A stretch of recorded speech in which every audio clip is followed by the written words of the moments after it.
بھیجنے کا حکم بھی دیا ہے اور خود ہمیں بھیجنے بھی نہیں دیا۔ اللہ اللہ اللہ، کو سمجھ آئی ہے بات کی؟ حکم بھی دیا صلو علیہ کہ درود بھیجو، حکم دیا کہ درود بھیجو اور بھیجنے بھی نہیں دیا۔ اور جب پوچھا کہ درود بھیجیں کیسے، حضور سے پوچھا یا رسول اللہ آپ سکھا دیں کہ کیسے درود بھیجیں۔ جب سکھایا تو سکھانے سے پتہ چلا کہ درود یہ بھیجنا ہے کہ ہم نے عرض کرنا ہے باری تعالیٰ تو درود بھیج۔ اس کی حکمت کیا ہوئی کہ ہم درود بھیجنے کا مطلب اب اللہ سے التجا کرتے ہیں تو درود بھیج، بندہ کہتا ہے باری تعالیٰ تو درود بھیج۔ اس کی حکمت کیا ہے، وجہ کیا ہے؟ یہ بڑی کمال کی بات ہے اور بڑی لطیف بات ہے۔ اس کی حکمت یہ ہے کہ اللہ فرماتا ہے کہ بندے تو جتنا بھی نیک بنے پھر بھی عیب سے پاک نہیں ہو سکتا، تو جتنا بھی صالح ہو پھر بھی گناہ سے پاک نہیں، تو جتنا بھی اعلیٰ ہو پھر بھی نقص سے کمزوری سے پاک نہیں۔ اور میرا محبوب طاہر و مطہر ہے، میرا محبوب طاہر و مطہر ہے اور درود بھی طاہر و مطہر ہے۔ اگر تو کہے انا اصلی علیک یا رسول اللہ، نحن نصلی علیک یا نبی اللہ، حضور میں آپ پر درود بھیجتا ہوں، ہم آپ پر درود بھیجتے ہیں، تو آپ ہیں کون یہ کہنے والے کہ ہم آپ پر درود بھیجتے ہیں، میں آپ پر درود بھیجتا ہوں؟ اللہ نے کہا کہ درود بھیجو اور بھیجو یوں کہ مجھے کہو کہ میں بھیجوں، پڑھوں گا پھر بھی میں مگر تمہارا بن جائے گا۔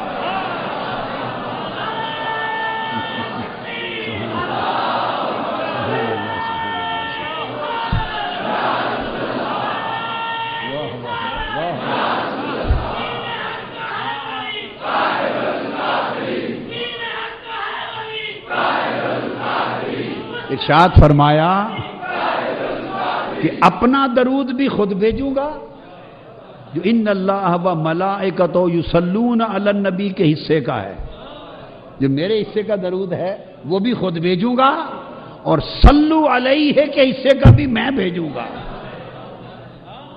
ان اللہ و ملائکتہ یصلون، اللہ اور اس کے فرشتے درود بھیجتے ہیں، اپنے حصے کا تو بھیجتا ہی ہوں، اور جو تمہیں حکم دیا کہ یا ایھا الذین آمنوا صلوا علیہ، ایمان والو تم بھی میرے محبوب پر درود بھیجو، تو تمہارے حصے کا بھی میں ہی بھیجوں گا، اس لیے کہ مصطفیٰ پر درود میرے سوا بھیجنے کا حق ہی کوئی ادا نہیں کر سکتا۔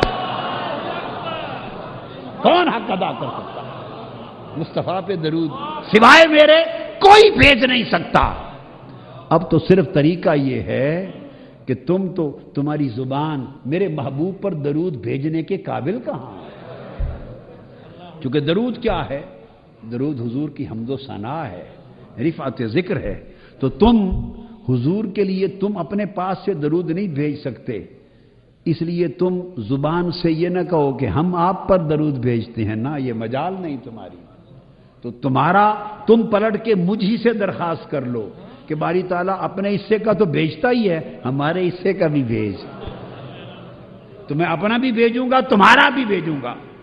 ہو یہ جائے گا جو مجھے درخواست کرے گا کہ مولا ہمارے محبوب پہ درود بھیج، میرے آقا پہ تو درود بھیج، جو درخواست کرے گا یہ اس کے نامہ اعمال میں درود لکھا جائے گا کہ اس نے درود پڑھا۔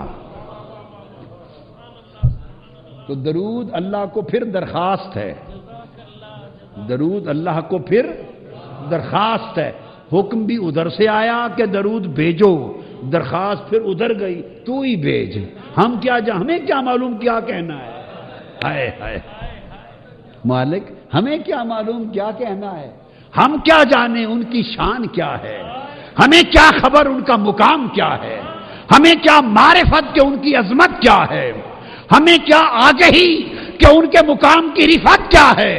ہمیں کیا خبر کہ ان کا جمال کیا ہے، ان کا کمال کیا ہے، ان کے خصال کیا ہیں، ان کے نوال کیا ہیں، تیری ان پر شفقتیں کیا ہیں، لطف و کرم کیا ہے، عنایتیں کیا ہیں، ان کی بلندیاں کیا ہیں. ممکن ہے ہم اپنی طرف سے تعریف کریں اور وہ ان کی نقص شان ہو جائے. ہم اپنی طرف سے تعریف کریں اور وہ ان کی تنقیص ہو جائے، ان کی شان کے منافی ہو جائے. نہ ہمیں خبر، نہ ہمیں معرفت، نہ ہمیں ادراک، نہ ہماری زبان پاک، نہ ہمارا فہم بلند، نہ ہم میں اتنی وسعت، نہ توفیق. مولا تو نے حکم دیا درود بھیجو، تعمیر ہو گئی، ہماری طرف سے تو ہی بھیج دے. ہماری طرف سے بھی تو ہی بھیج دے. تو اللہ نے ہماری طرف سے بھیج دیا. تو اب درود قبول ہوا کہ نہیں؟ قطعی طور پہ، قطعی طور پہ قبول ہو گیا نا. رد ہی نہیں ہے. رد اس لیے نہیں کہ ہم نے تو اپنی طرف سے کیا ہی کچھ نہیں. رد کیا ہو؟ ہم پڑھتے تو رد ہوتا. آپ سمجھے بات کو؟ اگر ہم پڑھتے تو رد ہوتا.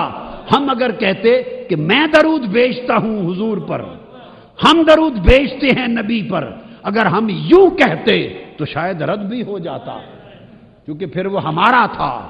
اب تو وہ جو ہم پڑھ رہے ہیں وہ ہمارا ہی نہیں ہے، وہ تو خدا کا ہے. ہم تو اسی کو کہہ رہے ہیں مولا ہم گناہگار ہیں، ہم ناقص ہیں، ہم عیبدار لوگ ہیں، ہمیں سمجھ ہی نہیں کیا کہنا ہے. تو جو درود بھیجنے کو حکم ہے تو ہی ہماری طرف سے بھیج دے.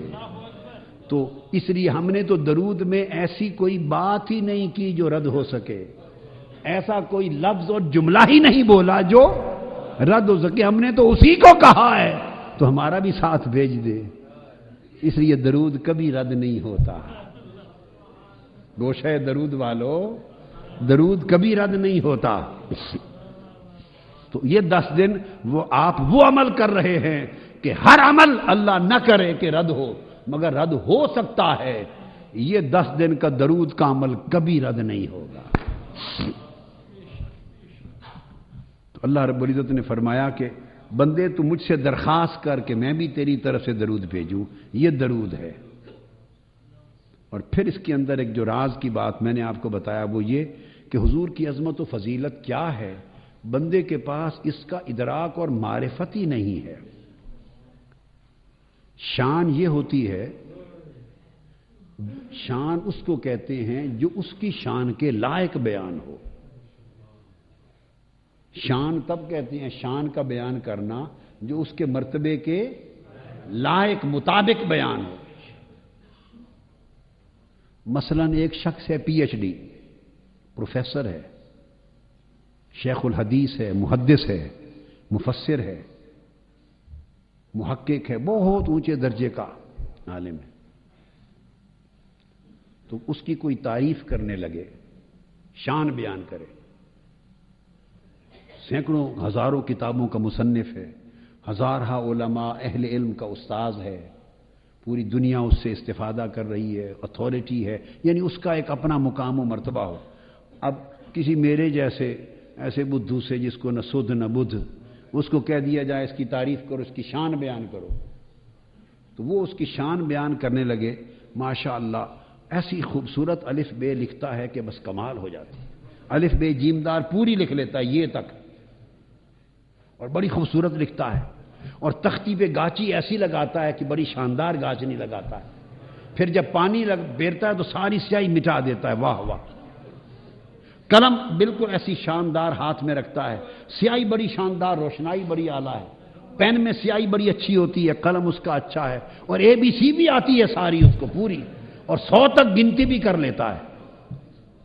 100 تک وہ گنتی بھی کر لیتا ہے. پوئمز بھی اس کو یاد ہے.